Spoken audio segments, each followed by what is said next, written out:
Today we're going to talk about how to add tail to a kite. Most kites do not have to have tail, but tail is an easy and fun way to add a lot of excitement and color to your kite. Plus they're a lot of fun.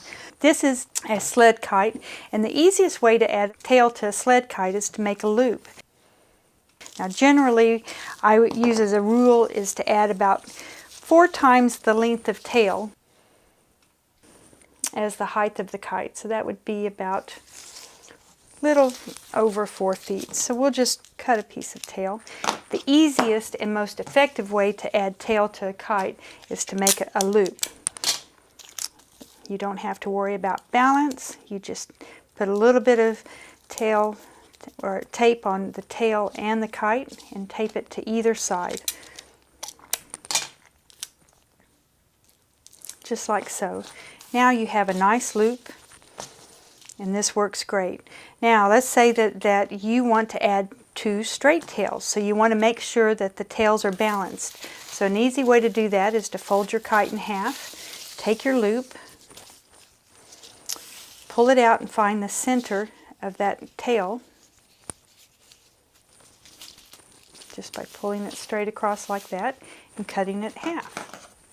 Now you have 2 individual tails, and they're balanced. They're both the same length, and so you're not going to have any trouble with this kite flying well. If you want to add a bit of a fringe, you can then just take these 2 loops, these 2 tails, and you could just fold it back up, add a little bit of tape again, half of the tape onto the tail material, and then tape it right onto the bottom edge of the kite. And we'll repeat the same process on the right side. Just about a 1/2 inch of tape onto the tail, onto the kite. Now you have 2 loops on either side of the kite. If you don't like that and you want to make a fringe, you can just take these tails, again, find the center, and cut them in half. This way you know that your tails are balanced from the left to the right. Again, I've just found the center of that, and I cut it in half. Now we have the beginning of a fringe going across.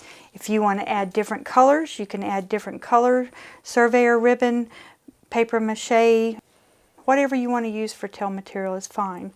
Different kites can call for different tails. So we're going to put the sled kite away, and we're going to look at a diamond-shaped kite.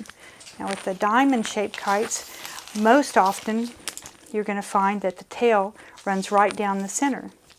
This is a perfect way to do tails for a diamond-shaped kite. Or you could fold the tail in half and again make little pom-poms. Tape these on so that you have a little ruffle of a tail. That works just fine. You just tape that to the bottom of the kite and cut those, and you have a little ruffle. And that's our lesson today on kite tails.